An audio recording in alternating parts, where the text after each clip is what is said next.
The High Court in London is to hear a case over the use of uranium-enhanced weapons by US-led forces during the infamous Iraqi Battle of Fallujah back in 2005. This following a number of reports alleging their use was much more widespread than originally thought. Well, let's now talk to Christopher Busby. He's the co-author of two such reports and a visiting professor at the School of Biomedical Studies, the University of Ulster.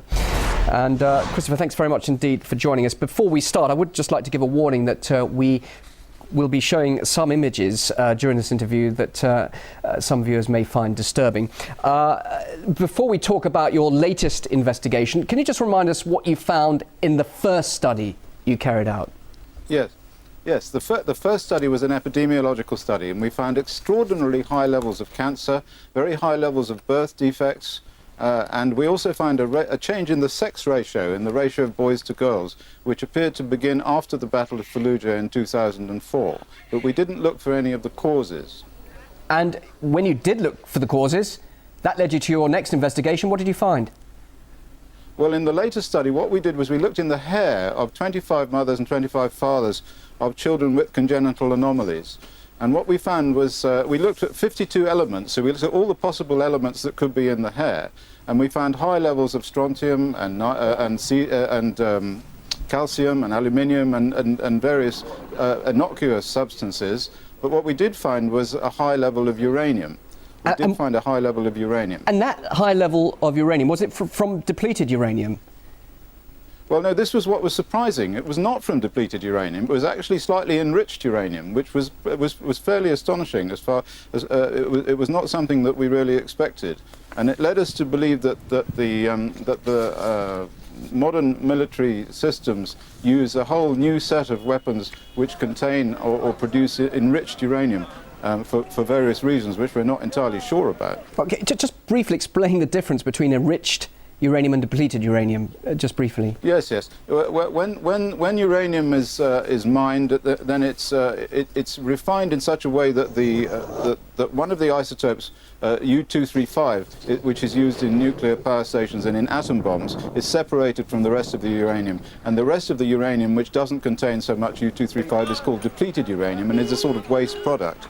The other sort is the sort that's used in atom bombs and in nuclear power stations, and this is the sort that we found in the environment of Fallujah, in the soil, in the water, and also in the hair of these parents of the children with congenital anomalies. And we believe this is the cause of the cancer increases in the congenital anomalies and the other genetic effects that we found in the earlier study. Of course, the question is then, where did this enriched uranium come from? Well, we're not entirely sure about that, but we have some ideas, and there have been some suggestions. I mean, one suggestion is that the people using this weapon have been covering their tracks, because there's been a lot of talk about depleted uranium and its effects, and it can actually be measured using sophisticated instruments. And so if you use slightly enriched uranium or natural uranium, then you cover your tracks, and then you cannot be sued afterwards when people come along and make measurements. That's one possibility. We did find patents which showed the existence of a whole new type of uranium weapon, not like the ones that used to be used where they just fired projectiles at tanks, for tank battles. We found patents for directed charge weapons and a new type of explosive which contains uranium powder mixed in with explosives in order to cause a very powerful directed charge. And this is an anti-personnel weapon, which answers the other question, why they would have used such a thing in Fallujah, because there were no tanks in Fallujah. So that's one possibility. But another possibility is that a new weapon altogether has been developed, which is a kind of neutron bomb, which uses deuterium, heavy hydrogen, dissolved in uranium and generates neutrons through cold fusion. This is really a science fiction possibility, but it is a possibility.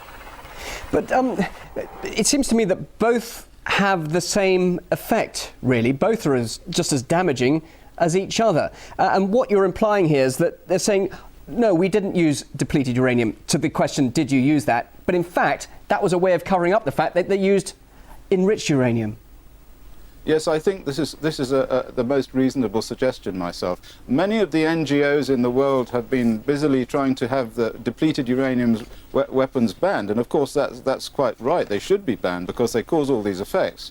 But of course, then the military say, well, of course, we didn't use depleted uranium, and they're inwardly laughing, I guess, because they've been using these new weapons, which are not anti-tank weapons, which are anti-personnel weapons, which are thermobaric weapons, which cause huge pressure waves and collapse lungs or char the victim. And there have been a lot of very, very peculiar injuries being discovered on modern battlefields that doctors have never seen before and can't quite figure out. So we do think that there's a new uranium weapon out there. It's a secret weapon, and it does cause these indiscriminate effects on populations, which are really quite horrifying, and poison the genetic integrity of the whole area where they are used, and possibly travel around the globe also. So just to make it clear, this is illegal use of this substance, or can it be used in warfare, or is this something that you expect to be questioned and people brought to account? I do understand there's going to be a High Court in London hearing quite soon. I mean, what hopes do you have of that, after all the compelling evidence you've got?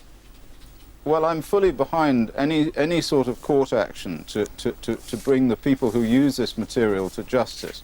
I think there's been a tremendous cover-up of the use of this stuff because the people who are using it are perfectly aware that it's a kind of poison gas that has a delayed effect. Now, you're not allowed to use poison gases in modern warfare under all sorts of conventions, and it is easy to argue in court that this is a kind of poison gas. It has indiscriminate effects.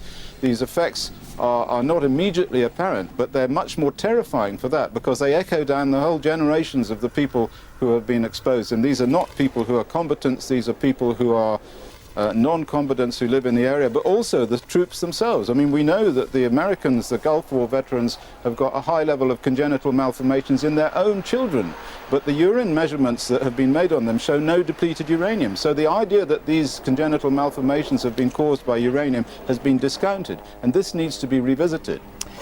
Well, I'm sure what you've been telling us about is going to cause quite an impact. In the meantime, thank you very much indeed, Christopher Busby, for joining us live there. Biomedical Studies Department, University of Ulster. Thank you very much indeed. Thank you.